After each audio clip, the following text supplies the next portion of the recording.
Silakan duduk kembali. Saudara-saudara, kita akan membaca Markus pasal 12. Kita hanya membaca ayat yang ke-35 sampai dengan ayat yang ke-37. Saya akan membaca semuanya. Hubungan antara Yesus dan Daud. Pada suatu kali ketika Yesus mengajar di Bait Allah, Ia berkata, bagaimana ahli-ahli Taurat dapat mengatakan bahwa Mesias adalah anak Daud? Daud sendiri oleh pimpinan Roh Kudus berkata, Tuhan telah berfirman kepada Tuanku, duduklah di sebelah kananku, sampai musuh-musuhmu kutaruh di bawah kakimu. Daud sendiri menyebut dia tuannya. Bagaimana mungkin ia anaknya pula? Orang banyak yang besar jumlahnya mendengarkan dia dengan penuh minat. Saudara-saudara yang dikasihi Tuhan Yesus, pada bulan lalu saya menyampaikan firman Tuhan di mimbar ini dengan tema keilahian Yesus dan keesaan Allah. Ayat yang kita baca kali ini adalah merupakan sambungan dari firman yang sebelumnya yang berbicara dengan penekanan, dengan stressing tentang keesaan Allah. Ayat 29 pada pasal yang sama adalah jawaban Yesus tatkala orang-orang Yahudi bertanya kepadanya, hukum mana yang paling utama? Dalam bahasa Ibrani, misvah harisona, hukum yang terutama. Lalu jawab Yesus, dan jawaban ini bukan sesuatu yang sama sekali baru. Jawaban Yesus mengutip dari kitab Taurat Nabi Musa, yaitu kitab Hadevarim atau kitab Ulangan pasal 6 ayat 4. Yesus mengutip di sana ungkapan syahadat Yahudi yang sangat terkenal, yang dibaca selama 3 kali dalam sehari. Sehingga syahadat itu sangat dihafal oleh pendengar-pendengar Yesus tatkala itu. Shema Yisrael, Adonai Elohenu, Adonai Echad. Setiap ibadah ayat ini dibaca. Shema Yisrael, Adonai Eloheinu, Adonai Echad. Dengarkanlah wahai orang Israel, Allah Tuhan yang kita sembah adalah Tuhan yang esa. Ini syahadat, pengakuan, kesaksian dari orang Israel bahwa hukum yang terutama yang melandasi kasih kita kepada Allah di atas segala hal, mengasihi dengan segenap akal budi, dengan segenap hati, dengan segenap kekuatan, dan mengasihi manusia seperti diri kita sendiri, didasarkan atas hukum terutama yang disebut dengan Shema, yaitu hukum tentang keesaan Allah. Dalam bahasa Arab disebut Tauhid. Tauhid artinya mengesahkan Allah dan menegasikan, menyangkal bahwa tidak ada ilah lain kecuali Allah. Sehingga hukum Taurat, 10 perintah Tuhan yang diturunkan Tuhan kepada Nabi Musa, yang pertama berbunyi, Lo yihye Elohim akhirim alfanai. Jangan ada ilah lain di hadapan hadiratku. Oleh karena seperti saya katakan pada bulan yang lampau, bulan lalu, di mana 1 Korintus pasal 8 ayat 4, seperti Alkitab yang saya baca ini, dalam bahasa Arab dan bahasa Indonesia, di sana diterjemahkan dalam bahasa Arab, La ilaha illallah, tidak ada ilah kecuali Allah. Oleh karena itu kita memasuki dalam tema yang penting pada saat ini. Kekristenan membedakan 2 makna istilah untuk yang ilahi. Yang pertama Allah dan yang kedua Tuhan. Apa bedanya? Dalam bahasa sehari-hari seolah-olah tidak berbeda. Ya Tuhan, ya Allah, Allah, ya Tuhan. Tetapi kalau saudara membaca di dalam Alkitab, yaitu Kisah Rasul pasal 2 ayat 36, jelas kata ini dibedakan. Misalnya kita akan membaca pasal 2 ayat 36. Jadi seluruh kaum Israel harus tahu dengan pasti bahwa Allah telah membuat Yesus yang kamu salibkan itu menjadi Tuhan dan Kristus. Innallaha ja'ala Yasua hadzalati salabtumuhu antum rabban wa masihan. Sesungguhnya Allah telah menjadikan Yesus yang kamu salibkan sebagai Tuhan dan Kristus. Jadi yang menjadikan Yesus Tuhan itu adalah Allah. Berarti istilah Allah dan istilah Tuhan itu berbeda maknanya. Apa perbedaannya? Allah itu bahasa Arab yang diindonesiakan jadi Allah. Dijawakan jadi Gusti Allah. Karena orang Jawa tidak bisa ngomong Allah, dia ngomong Allah. Ya kan? Orang Kristen juga seperti itu, lidahnya tidak terlalu fasih mengucapkan Allah, tetapi Allah. Ya sebetulnya sama saja, Allah itu ya Allah.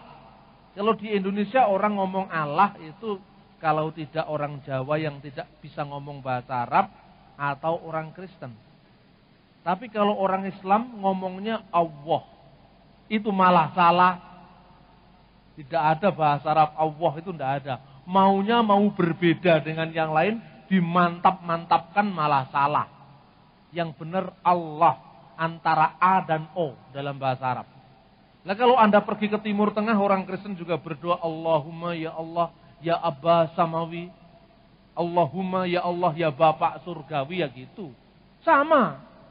Tapi di Indonesia ini karena bahasanya seolah-olah supaya beda, supaya tampil beda, maka tidak sama. Kalau Anda pergi ke Lebanon, ke Mesir, dan sekarang Alhamdulillah, Lembaga Alkitab Indonesia bekerja sama dengan Lembaga Alkitab Lebanon, yaitu Darul Kitabil Muqaddas fi Syarqil Awsat, Lembaga Alkitab Timur Tengah, dan menerbitkan bersama Alkitab Arab Indonesia. Alkitabul Muqaddas. Dan Alkitab ini banyak sekali dipesan di lembaga-lembaga Islam. Alhamdulillah juga Tuhan mempercayakan kepada saya untuk menjadi salah satu pembaca yang mempersiapkan Alkitab ini 4 tahun yang lalu. Karena selama ini kalau orang ngomong Arab itu mesti Islam. Sampai Lukas bin David itu Lukas David Junior artinya, anaknya Pak David. Dia mengatakan itu bahasa apa Pak? Itu bahasa Islam katanya. Karena selama ini bahasa Arab itu dianggap sebagai bahasa orang Islam. Padahal tidak benar. Sebelum munculnya agama Islam, seluruh inskripsi itu prasasti penemuan batu bertulis berbahasa Arab itu semua dari kalangan gereja. Kaget kan Anda? Sebelum Islam muncul, Nabi Muhammad itu nabinya umat Islam, lahir tahun 571. Alkitab sudah diterjemahkan dalam bahasa Arab, walaupun itu bagian-bagiannya secara fragmentaris, itu kira-kira pada pertengahan abad ke-6. Dan dibuktikan pada inskripsi Arab sebelum zaman Islam, itu semua inskripsi Kristen. Ada tanda salibnya segala. Ucapan Bismillah demi nama Allah, itu muncul pada inskripsi Arab sebelum Islam, yang ditemukan di kota Jabat, Syria Tenggara, perbatasan dengan Yordan sekarang ini, pada tahun 512 Masehi. Inskripsi itu diawali dengan kata-kata Bismillah, kemudian nama orang-orang yang mendanai pembangunan gereja di kota Jabat. Lalu inskripsi itu ditulis dengan tanda salib, Atasnya berbahasa Yunani, tengahnya berbahasa Aram, dan bawahnya berbahasa Arab. Kemudian pada tahun 568, 3 tahun sebelum kelahiran Nabi umat Islam, ditemukan lagi inskripsi yang namanya inskripsi Haran al-Lajja, yaitu juga di Syria. Di situ jelas-jelas ada tanda salib dan siapa yang membuat tugu peringatan gereja itu di Syria. Nah, inilah maka bahasa Arab sebenarnya bukan bahasa yang asing bagi orang Kristen, tetapi asing bagi orang Kristen Indonesia. Anda kalau melihat banyak sekali orang-orang Kristen di dunia Arab, menurut Rafiq Al-Bustani dalam bukunya yang berjudul Atlas Alamul Arabi, jumlah orang Kristen Arab pada tahun 94 adalah 23 juta jiwa. Dan ini bukan yang kecil. Meskipun akibat perang yang terus-menerus antara Israel dengan Palestina, banyak orang-orang Kristen Arab itu hijrah ke Australia, hijrah ke Eropa. Dan yang terakhir ini, tatkala Amerika menggempur Irak, maka orang-orang Kristen di sana diusir dari Irak oleh milisi-milisi Islam Syiah. Dan ketika diusir itu, kalau mereka mau selamat keluar dari perbatasan Irak, mereka harus membayar mahal sekali. Dan mereka biasanya ditampung di satu desa Kristen di Syria yang pernah saya kunjungi tahun 1995, yaitu di kota Ma'lula. Kemudian mereka diterbangkan ke Australia, ke Netherlands, ke negara-negara Eropa yang lain. Ini orang-orang Kristen di dunia Arab. Tetapi saya mewacanakan ini supaya ada meeting point, titik temu, kalimatun sawa antara Islam dan Kristen. Karena kendala terbesar bagi umat Islam untuk mengerti prinsip-prinsip iman Kristen yang pertama adalah bahwa dosa yang paling besar yang tidak diampuni oleh Tuhan adalah dosa mempersekutukan Allah dengan yang lain. Karena itu debar dada, degup hati orang Muslim adalah la ilaha illallah. Tidak ada ilah kecuali Allah, yang ternyata juga ada dalam Alkitab bahasa Arab. Jadi saudara-saudara yang terkasih, Anda melihat banyak paradoks sekarang di televisi. Dulu jarang sekali melihat sinetron-sinetron bertema siksaan kuburan, ada keajaiban ilahi, mukjizat Allah. Isinya pokoknya nakut-nakuti. Sekarang ini semua orang pada takut, sehingga orang itu mengabdi kepada Allah bukan karena cinta kepada Allah, tapi karena takut kepada Allah. Loh, karena memuji kepada Allah itu ada tiga motivasi. Motivasi yang pertama, saya menyembah Allah karena saya takut neraka. Motivasi kedua, saya menyembah Allah supaya saya naik surga. Motivasi ketiga, saya menyembah Allah semata-mata karena saya mencintainya. Ada tiga. Yang paling tinggi, yang paling benar yang tiga itu. Kalau Anda takut menyembah Allah karena takut dengan neraka, apa bedanya Anda sekarang pakai seat belt karena takut polisi? Anda pakai helm cuman dipasang begini tanpa ditali karena takut polisi. Berarti Tuhan itu seperti polisi yang siap mentung saudara. Karena kalau kita mengabdi Tuhan karena takut kepada Tuhan, takut dalam pengertian pedih digepuk, maka kita tidak tulus mencintai Tuhan.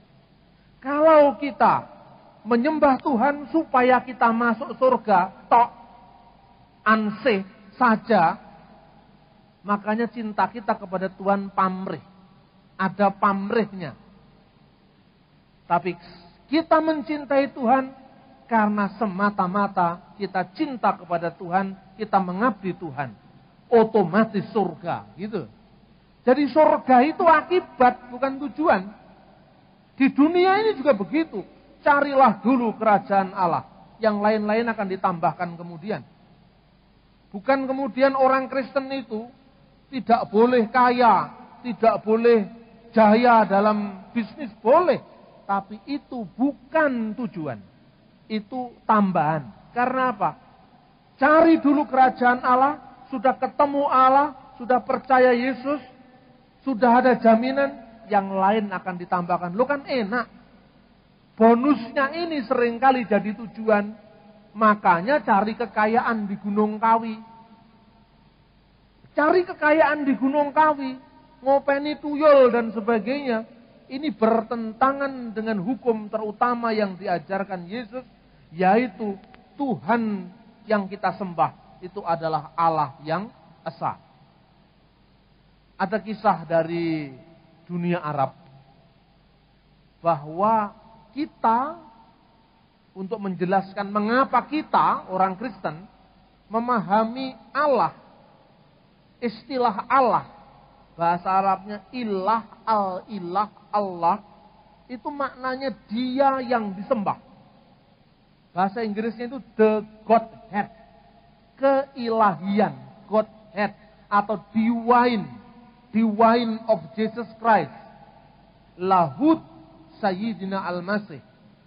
Tetapi yang kedua makna Tuhan itu adalah dia yang menguasai, yang memelihara hidup kita. Jadi Tuhan yang kita sembah. Bahasa Inggrisnya God. Bahasa Ibraninya Elohim. Eloah.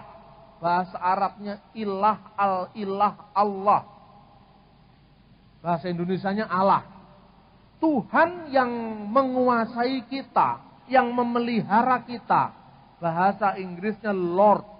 The Lordship of Jesus Christ. Bahasa Arabnya Rabb, bukan Allah tapi Rabb. Bahasa Indonesianya Tuhan. Bahasa Jawanya Gusti. Maknanya jelas. Nah, saudara-saudara yang dikasihi Tuhan. Kisah ini menceritakan bahwa manusia yang mencari Allah secara benar, itu mengabdikan hidupnya kepada Allah, dan satu-satunya yang disembah hanyalah Allah. Makanya dalam terjemahan bahasa Jawa itu kalau di pesantren-pesantren, la ilaha illallah asyhadu alla ilaha illallah itu diartikan satemene ingsun anyekseni ora ana Gusti Pangeran kang wajib kasembah kajaba saka Gusti Allah. Tidak ada yang wajib disembah kecuali hanya Allah. Dan orang Kristen setuju ini. Karena memang Alkitab mengatakan Audeis Theos Eimi Heis, yang diterjemahkan la ilaha illallah. Tidak ada ilah kecuali Allah. Mempersekutukan Allah dengan yang lain itu namanya syirik. Syirik itu dikata syarikah, mempersekutukan. Orang yang syirik itu adalah musyrik. Orang yang mempersekutukan dengan Allah, dosa yang tak terampuni. Makanya Anda melihat kadang-kadang paradok di televisi. Pakainya jilbab, bergoyang dangdut, erotis sekali. Saya tanya, loh apa goyang erotis itu tidak menimbulkan syahwat dan berdosa? Teman muslim saya menjawab, ya dosa Pak. Tapi dosa kecil. Karena apa? Dosa yang tidak bisa diampuni, dosa besar itu mempersekutukan dengan Allah. Tapi kalau sekedar goyang inul tidak apa-apa katanya. Nah ini sudah menawar-nawar. Ya kita tidak setuju dengan pola pikir semacam ini. Tapi artinya ada semacam klasifikasi. Dosa yang tak terampuni. Yaitu mempersekutukan dengan Allah. Berharap pada benda yang bertuah, yang sakti. Berharap pada keris. Berharap pada tombak sakti. Berharap pada sepatu sakti.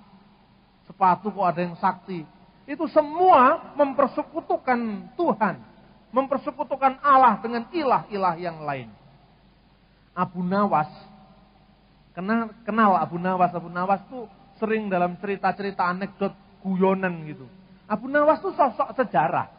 Dia hidup pada masa Khalifah Harun ar-Rasyid. Di dinasti Abbasiyah yang berpusat di Ka'bah. Konon suatu hari Abu Nawas disuruh belanja istrinya ke pasar. Anda tahu pasar Arab itu pasar tradisional. Waktu belanja di pasar itu ya maunya itu beli roti. Bukan beli beras, karena orang Arab tidak makan nasi. Makan roti, khubus. Orang Mesir menyebut ais. Rotinya itu banyak sekali mengandung ragi. Makanya orang Arab perutnya besar. Karena apa? Banyak raginya. Makan sedikit itu udah kenyang sekali. Waktu saya di sana itu, di Mesir itu, kalau nggak sempat pulang karena saya kuliah, ya makan itu aja, cuman segini, ditambahi dengan daging kambing sedikit ya sudah. Saya pikir kenapa sedikit kok bisa kenyang, ternyata raginya banyak. Makanya gampang meletus itu. Lah Abu Nawas tuh beli roti, beli macam-macam di pasar, tiba-tiba ada pedagang terompah.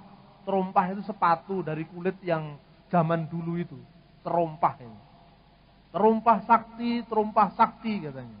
Abu Nawas mikir, wah ini ada terompah sakti. Langsung dia lupa belanja tadi, dia tanya, apa khasiatnya? Katanya. Woi, khasiatnya banyak tuan. Kalau Anda beli terompah sakti ini, Anda dulunya tidak punya, menjadi orang yang punya.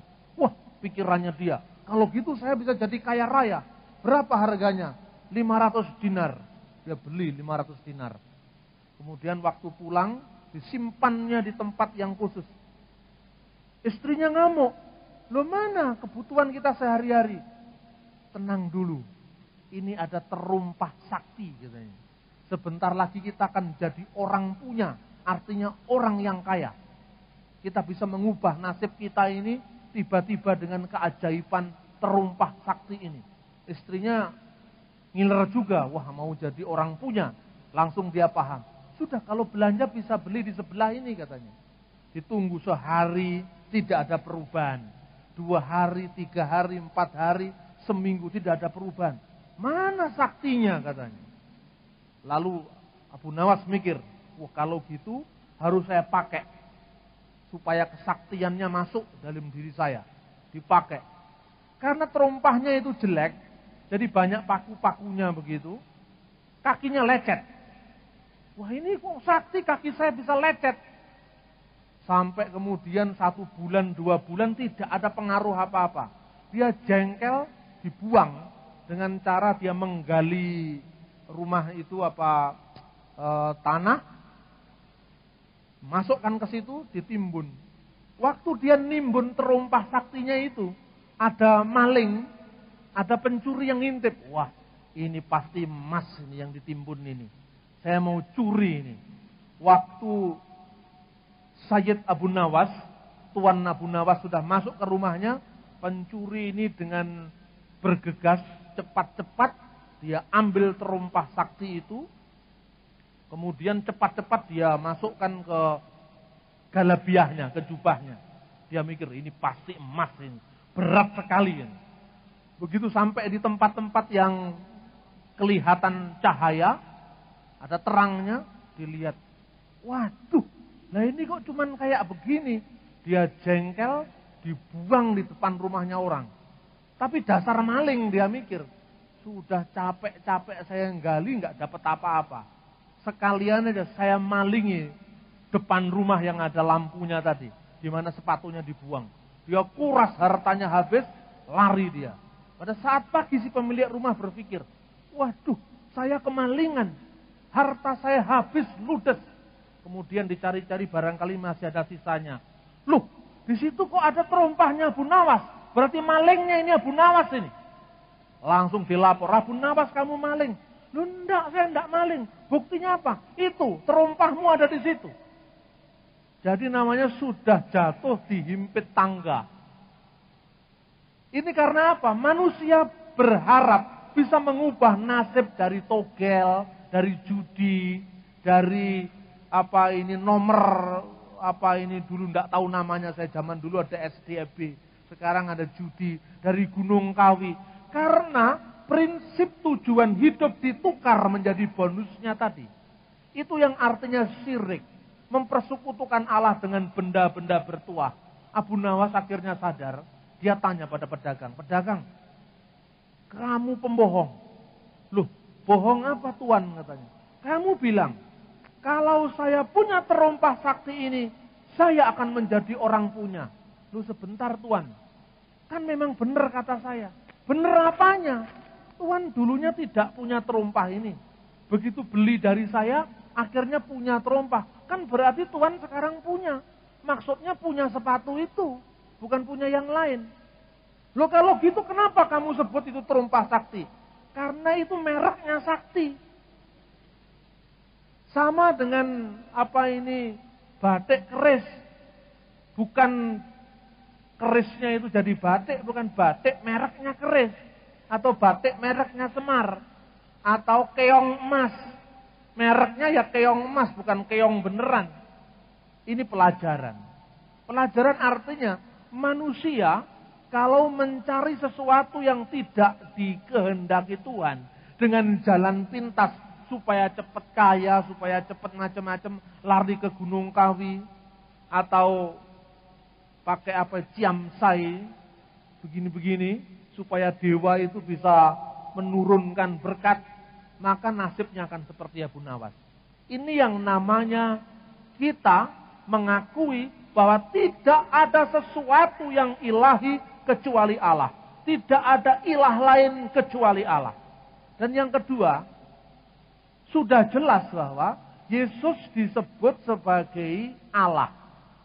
Karena itu ketika Thomas menyaksikan benar bahwa ada bekas salib paku di tangannya, maka Thomas bersujud dan dia mengatakan, My Lord, my God. Ya Tuhanku, ya Allahku. Artinya Yesus itu adalah Allah, Yesus itu adalah Tuhan. Di sini ada dua makna yang saya sampaikan tadi. The Lordship of Jesus Christ, the divine of Jesus Christ. Keilahian Yesus dan ketuhanan Yesus. Apa bedanya?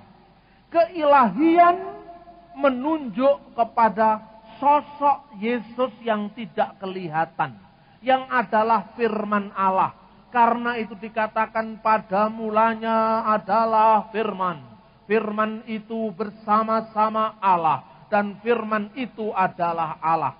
Sebagai firman inilah, firman yang sudah ada sebelum segala sesuatu ada. Firman yang sudah ada sebelum Abraham ada. Firman yang sudah ada karena firman ini menciptakan langit, bumi, laut dan segala isinya. Inilah yang disebut Allah. Jadi Yesus disebut Allah menunjuk kepada Yesus yang adalah firman Allah dan firman Allah adalah Allah. Tidak menunjuk kepada wujud fisiknya.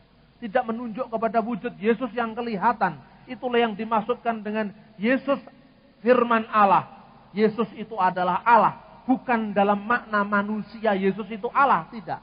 Tetapi Yesus sebagai firman yang sudah ada sebelum dia turun ke dunia ini adalah Allah. Yang menciptakan segala sesuatu. Karena Allah menciptakan dengan firman-Nya. Kata orang Islam, kun fayakun. Jadi maka jadilah. Firman Allah inilah Yesus.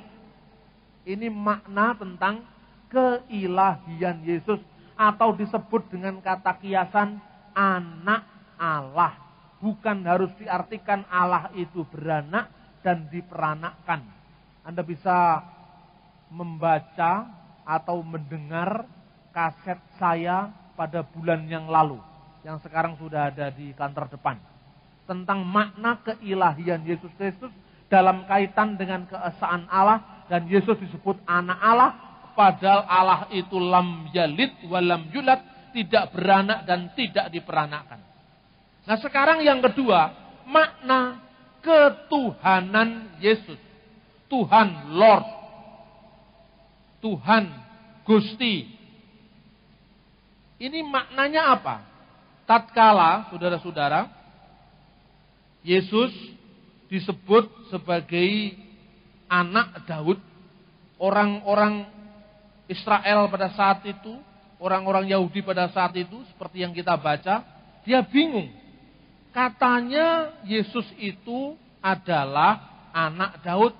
Bagaimana pula dia disebut dengan tuannya. Karena Daud dalam Mazmur yang dikutip pada ayat 36, Daud sendiri oleh pimpinan Roh Kudus berkata, Tuhan telah berfirman pada Tuanku, duduklah di sebelah kananku, sampai musuh-musuhmu kutaruh di bawah kakimu. Ayat ini diambil, dikutip dari Mazmur 110 ayat 1. Di dalam bahasa Ibrani dibedakan antara Tuhan dan Tuan. Dalam terjemahan lama Alkitab disebutkan, berfirmanlah Tuhan kepada Tuhanku. Berfirmanlah the Lord, L besar, O besar, R besar, D besar, artinya Yahweh. Kepada my Lord, Adonai. Berfirmanlah Yahweh kepada Tuhanku. Berfirmanlah Allah Sang Bapa kepada anaknya, yaitu Tuhanku. Kalau dia disebut anak Daud, bagaimana pula dia tuannya, katanya. Ini maknanya adalah Yesus secara fisik, secara daging, anaknya Maryam, memang anaknya Daud, karena dia keturunan Yehuda. Tetapi Yesus yang dikandung oleh Maryam, keturunan Daud itu, sesungguhnya dia adalah Tuan di atas segala Tuan. Sesungguhnya dia adalah Lord. Banyak orang yang salah, seolah-olah yang bikin Yesus Tuhan itu orang Kristen. Bukan. Sebelum zaman Kristen, Mazmur 110 ayat 1 ini, menurut tafsiran para rabi-rabi Yahudi, para imam-imam Yahudi, sebelum jauh zaman Kristen, dikatakan, Neum Yahweh Ladonai Sif li Yemini. Berfirmanlah Yahweh kepada Adonai, kepada Tuanku.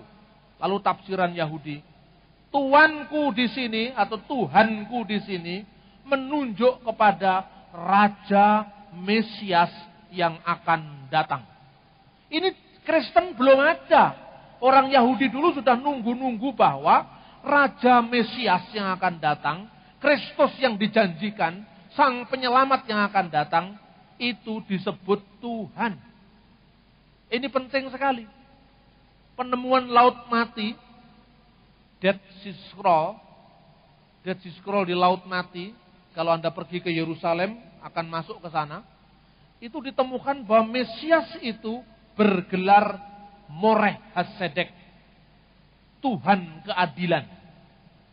Moreh Mara, itu bahasa Aram yang akhirnya menjadi Maranatha, Tuhan kami datanglah. Makanya Yesus disebut Marana Yesu Mesiha, Tuhan kami Yesus Kristus. Jadi ini bukan ciptaan gereja, bukan ciptaan orang Kristen, tetapi benar-benar dipertanggungjawabkan dari kitab suci Taurat, Jabur atau Mazmur, kemudian ditulis lagi Injil. Saudara yang terkasih dalam Tuhan, lalu apa yang diartikan Tuhan itu, maknanya apa? Maknanya tadi kita baca, sesungguhnya orang Israel harus tahu bahwa Allah telah menjadikan Yesus yang kamu salibkan. Yang kamu salibkan itu berarti manusia kan? 1 Petrus pasal 3 ayat 18, dia yang dibunuh dalam keadaannya sebagai manusia. Yang bisa disalib, yang bisa mati itu kemanusiaannya sebagai Tuhan dan Kristus. Bahasa Jawanya itu Gusti. Lah kalau bahasa Indonesia memang tidak ada kata ganda yang memiliki makna Tuan dan Tuhan. Kapan Yesus menjadi Tuan, kapan Yesus menjadi Tuhan. Yesus menjadi Tuan tatkala orang belum tahu siapa dia. Tapi tatkala orang sudah tahu siapa dia, dia adalah bukan sekedar Tuan, tapi Tuhan. Jadi hanya itu ditekankan, bahasa Melayu itu kalau Tuan, itu ya Tuan biasa. Tuan direktur, Tuan Syakur dan sebagainya. Tapi kalau Tuhan, Tuan segala Tuan. Sang penguasa yang hebat maknanya. Nah, siapa yang menjadikan Yesus sang penguasa itu? Yang menjadikan Yesus Tuhan segala Tuhan adalah Allah. Maka, kalau istilah Allah menunjuk kepada firman yang bersama dengan Allah, dan firman itu adalah Allah, istilah Tuhan menunjuk kepada kemanusiaan Yesus. Itu gelar yang diterapkan bagi kemanusiaan Yesus.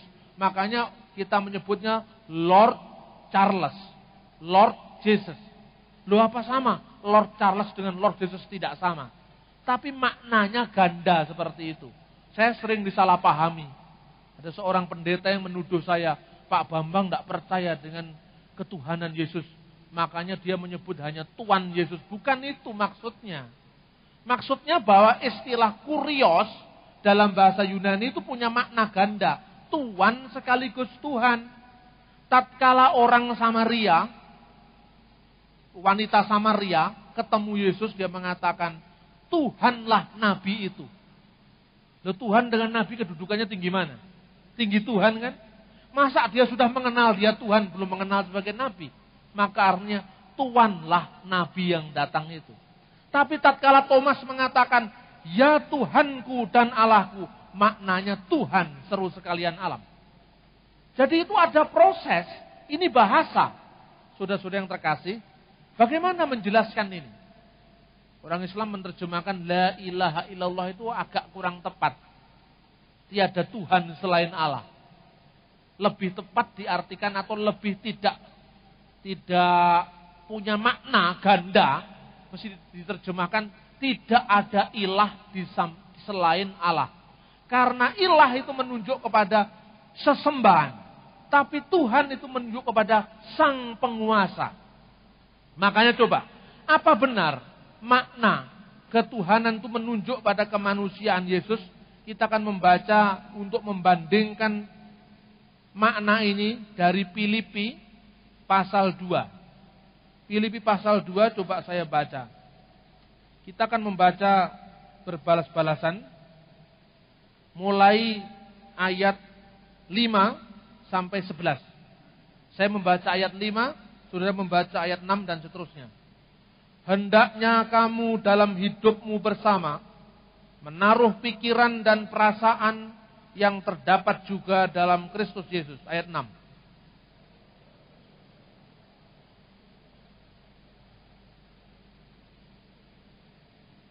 Melainkan telah mengosongkan dirinya sendiri dan mengambil rupa seorang hamba dan menjadi sama dengan manusia.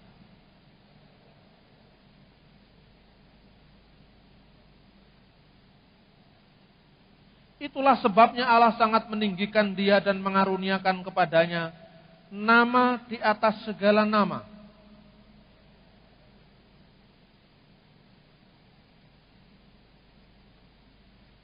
Dan segala lidah mengaku Yesus Kristus adalah Tuhan bagi kemuliaan Allah Bapa. Jelas, siapa yang digelari dengan nama di atas segala nama? Dan karena apa? Karena Yesus taat. Dia yang walaupun dalam rupa Allah, artinya dia yang walaupun dalam rupa Allah, Yesus sebagai firman Allah yang bersama-sama dengan Allah, dan firman Allah itu adalah Allah. Kalimatullah itu adalah Allah. Fil badil kanal kalimah wal kalimatu kana indallah wa kana kalimatullah. Sebagai kalimatullah, sebagai firman-Nya Allah, Yesus adalah Allah. Tapi ketika turun ke dunia, dia menjadi seorang hamba sama dengan kita. Bahkan sebagai manusia, kata Alkitab, dia telah taat. Bukan sekedar taat, setaat-taatnya sampai mati. Bahkan matinya tidak enak di tempat tidur, tapi mati di kayu salib dalam kehinaan. Ayat selanjutnya, itulah sebabnya. Sebab apa? Sebab Yesus sudah merendahkan diri sebagai manusia. Sebab Yesus sudah taat, bahkan taat sampai mati, bahkan mati di kayu salib tadi. Itulah sebabnya.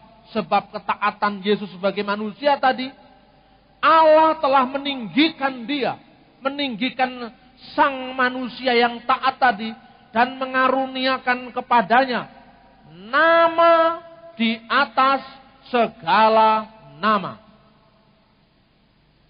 Supaya yang ada di bumi, di bawah bumi, di atas bumi mengaku bahwa Yesus Kristus adalah Lord, adalah Tuhan, bukan Tuhan selain Allah, Tuhan bagi kemuliaan Allah. Jadi makna Tuhan itu menunjuk kepada kepenguasaan. Saya berdialog dengan saudara saya umat Islam beberapa saat sebelum saya berangkat ke Kairo di pondok pesantren Darul Ulum. Penyelenggaranya itu Yayasan Pondok Kasih. Bekerja sama dengan Tarekah Muktabarah yang dikelola oleh Nahdlatul Ulama. Ada seorang dari Ahmadiyah yang bertanya kepada saya. Ahmadiyah yang diserang di Parung oleh FPI itu. Dia bertanya kepada saya begini, Pak, saya mau tanya ini. Kenapa Yesus disebut Tuhan? Terus saya jawab, Tuhan dalam makna apa dulu? Sebab dalam bahasa Indonesia kata Tuhan itu apakah maknanya ilah atau maknanya Rob? Kalau Yesus disebut dalam pengertian bermakna yang ilahi, keilahian, divine of Jesus Christ, itu merujuk kepada Yesus sebagai kalimatullah, dan kalimatullah itu adalah Allah. Bagaimana mungkin kalau kalimat Allah tidak Allah? Pikiran saya ya saya. Pikiran saya bukan yang lain. Pikiran saya menyatu dengan diri saya bersama roh saya dan satu. Bukan dua, bukan tiga. Itu artinya ilah atau Allah. Tapi sebagai Tuhan atau sebagai Rob, maknanya adalah Yesus diberi kekuasaan oleh Allah. Karena itu saya membaca Matius pasal 28, yaitu prolognya amanat yang agung. Segala kuasa, perhatikan, segala kuasa baik di surga maupun di atas bumi telah dilimpahkan kepadaku. Berarti Allah telah melimpahkan kekuasaan surgawi dan kekuasaan duniawinya kepada Yesus. Kisah Rasul pasal 2:36, sesungguhnya Allah telah menjadikan Yesus yang kamu salibkan sebagai Tuhan dan Kristus. Jadi yang menjadikan Yesus Tuhan itu ya Allah sendiri. Kenapa? Kemanusiaan Yesus yang datang ke dunia itu sudah taat, bahkan taat sampai mati di kayu salib. Terus saya suruh bandingkan. Ini sekedar membandingkan. Saya tidak menyamakan supaya Anda paham perbandingannya.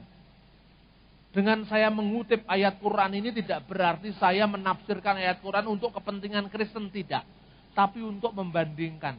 Bandingkan sekarang dengan ayat Quran, saya bilang. Surat Ali Imran ayat 45. Lalu saya baca teksnya. Bismillahirrahmanirrahim.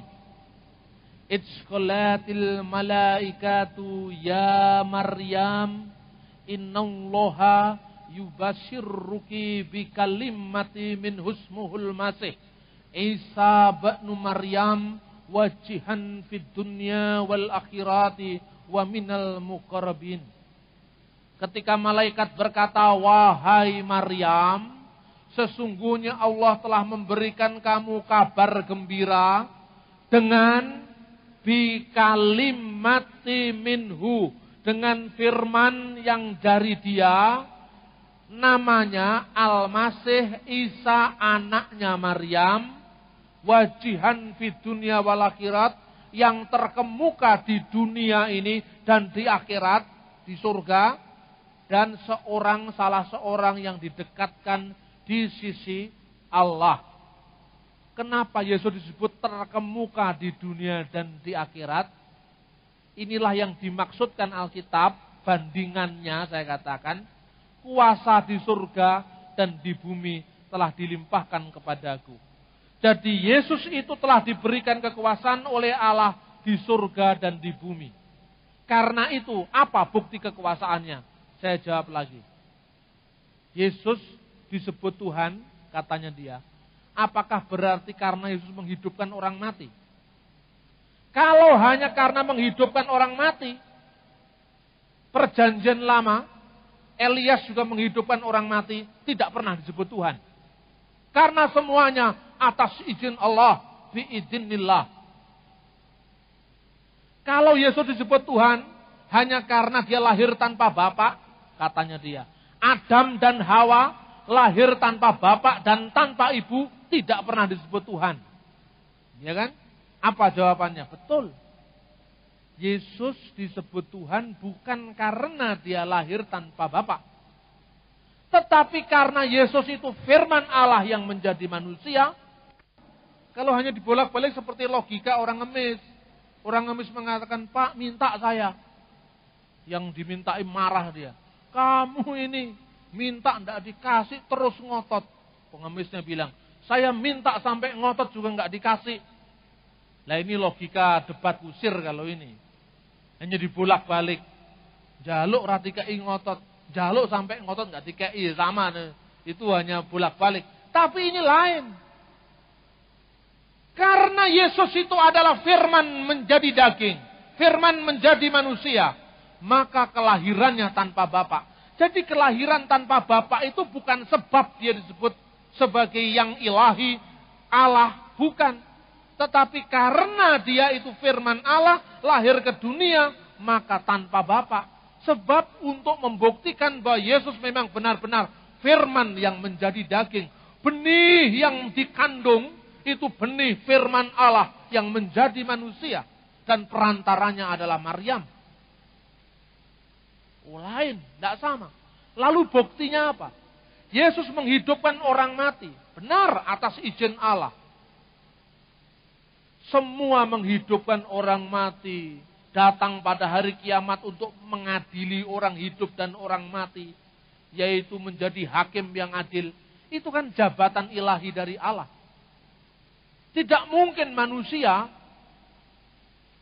diberi kekuasaan yang begitu luas kalau bukan Allah memberikan jabatannya itu. Yaitu ketuhanannya itu kepada Yesus. Yesus itu Tuhan. Makanya dia menghidupkan orang mati. Yesus itu Tuhan. Makanya ada kuasa pengampunan. Yesus itu Tuhan. Maka ada mujizat. Yesus itu Tuhan. Maka ada harapan. Dari keterputusasaan manusia. Maka dia menjamah orang sembuh dari sakit.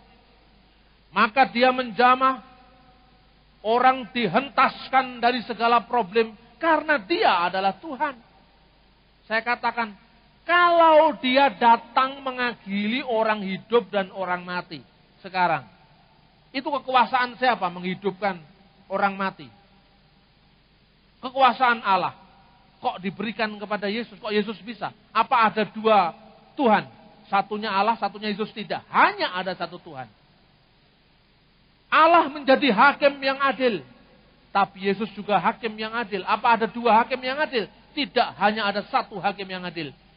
Maknanya kalau hanya satu berarti Allah, yaitu Allah yang bersama firman-Nya. Firman-Nya itu anak Allah, yaitu Yesus secara roh. Yesus secara ilahi, yaitu firman Allah. Dan roh Allah, yaitu Roh Kudus yang satu dalam diri Allah. Maka firman-Nya itu turun ke dunia, menjadi manusia. Dan kemanusiaannya itu digelari dengan Tuhan. Karena apa? Allah telah mempercayakan penghakimannya. Menghidupkan orang mati. Kuasa penyembuhan. Kuasa pengampunan. Kepada Yesus sang manusia tadi. Yang menjadi Mesias Allah. Mesias ilahi. Kiranya firman Tuhan ini semakin membangkitkan iman percaya kita kepada Dia. Karena Yesus firman Allah yang menjadi manusia. Dan karena ketaatannya, Yesus digelari Tuhan, Lord, Gusti. Karena Dia adalah penguasa hidup kita. Artinya orang Kristen berkata, La ilaha illallah, la roba ilal masih. Tidak ada ilah kecuali Allah. Dan tidak ada Tuhan kecuali Kristus. Amin. yang pada pagi hari ini menghadap kehadirat-Mu Bapa. Pakai kami sesuai dengan rencana Tuhan. Kami dengan segala kelemahan kami sebagai manusia, kami tidak mampu berbuat apa-apa tanpa Engkau. Kami tidak pernah mengandalkan kuat gagah manusia, tetapi oleh kuat kuasa Roh Kudus-Mu, sehingga Engkau mampukan kami menjadi saksi-saksi-Mu sesuai dengan rencana Tuhan, yang adalah rencana damai sejahtera, rencana hidup yang berkelimpahan, rencana kehidupan yang berarti bagi orang lain, rencana hidup yang melayani, rencana hidup yang memberkati, rencana kehidupan masa depan, di mana kami anak-anak-Mu memberkati orang-orang sekeliling kami, memberkati tetangga-tetangga kami, berawal dari memberkati seisi rumah kami Bapa. Kami mengucap syukur Tuhan, karena Engkau sudah memberikan anak-Mu yang tunggal kepada kami, yaitu Yesus Kristus, penyelamat kami yang hidup. Firman Allah yang menjadi manusia. Kami tidak layak Bapa. Hanya Engkau yang melayakkan kami. Hanya Engkau yang membuat kami, hidup kami berarti. Bapa, kami datang dengan segala kelemahan kami. Di antara kami ada yang memiliki problem dengan sakit jasmani, yang mungkin bertahun-tahun kami sudah menderita sakit itu. Dan pada saat sekarang kami mendengarkan firman-Mu, bahwa Engkau adalah Tuhan. Karena Engkau adalah penguasa hidup kami, penguasa umat manusia. Maka padamu ada kuasa, padamu ada pengampunan, padamu ada mujizat Bapa. Karena itu Tuhan, lihatlah tangan kami yang kami angkat karena sakit penyakit kami. Kami percaya, sakit kami di dalam nama Yesus akan disembuhkan. Lihatlah Bapa, di antara kami ada yang punya problem rumah tangga kami. Kehidupan yang suam-suam antara suami istri. Hubungan yang mulai renggang menjauh antara anak dengan bapak, anak dengan ibu. Kami percaya bahwa Tuhan adalah arsitek jiwa kami, yang akan memulihkan kehidupan kami di dalam nama Yesus. Di antara kami Tuhan, ada yang putus asa karena terhimpit kehidupan ekonomi yang sulit. Bisnis yang mulai berubah tidak menjanjikan lagi. Kami percaya Engkau akan memelihara kehidupan kami. Karena itu Tuhan, Engkau akan membangkitkan usaha kami di dalam nama Yesus. Akan membangkitkan bisnis kami yang sudah mulai atau tanpa harapan lagi karena situasi yang cepat berubah. Akan kembali hidup kami, bisnis kami, pekerjaan kami berlimpah di dalam nama Yesus. Tuhan, Kau juga memberkati sekolah anak-anak kami. Kami tahu biaya hidup sekolah yang sekarang menjadi sangat mahal. Kami percaya Tuhan, bahwa di tengah-tengah kesulitan seperti ini Engkau akan menjawab doa kami. Di dalam nama Yesus, Engkau akan memberikan, mencukupi biaya anak-anak sekolah kami. Mereka juga yang masuk ke perguruan tinggi dengan biaya yang sangat mahal. Biarlah Tuhan Engkau memberikan hikmat pada kami untuk memilih yang terbaik bagi anak-anak kami di perguruan tinggi. Mungkin mereka tidak melanjutkan S1, tapi bisa di diploma 1, 2, 3. Tapi Engkau akan menyiapkan lapangan pekerjaan bagi anak-anak kami di dalam nama Yesus. Kami juga berdoa pada gereja-gereja-Mu yang ditutup perizinannya. Gereja-gereja-Mu yang tidak dapat menyelenggarakan ibadah. Yang menyelenggarakan ibadah di rumah-rumah Tuhan. Kami percaya kuasa Tuhan akan membuka hati yang tertutup. Hati yang terbelenggu. Yang tidak bisa melihat kebenaran. Di dalam nama Yesus Engkau celikkan mata hati mereka. Agar mereka membuka hati bagi keperluan ibadah kami, bagi surat izin gereja kami. Tapi lebih-lebih Engkau juga menutup yang selama ini menutup hati mereka. Engkau bukakan hati pikiran mereka sehingga mereka percaya pada Yesus dan mereka bertobat dan mereka menyembah kepada Engkau sebagai Tuhan dan Juru Selamat kami. Terima kasih Bapa. Kami berdoa juga untuk kebaktian kami setiap hari Minggu. Engkau berkati Tuhan. Gereja-gerejamu yang di seluruh dunia sekarang ini mengabdi kepadamu. Dari denominasi apapun, kami berdoa kepada Tuhan, Roh Kudus hadir di segala tempat. Juga Tuhan, di gereja ini, GBI Alpha Omega ini Tuhan, Engkau berkati, mulai dari Bapak Pendeta, Wakil Gembala Sidang, juga para majelis, juga keluarga Pak David Lau yang sudah banyak merintis pelayanan di tempat ini. Bapak Pendeta Lukas Supii, Bapak Pendeta Muda CC, Tuhan kami serahkan semuanya ke dalam tangan Tuhan.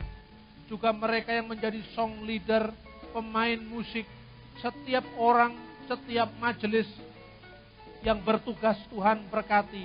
Dan Tuhan jadikan pekerjaan ini sebagai sesuatu yang bisa membuka kepada orang-orang lain, hati orang lain, kesempatan bagi orang lain yang di luar gereja ini untuk mengabdi kepadamu.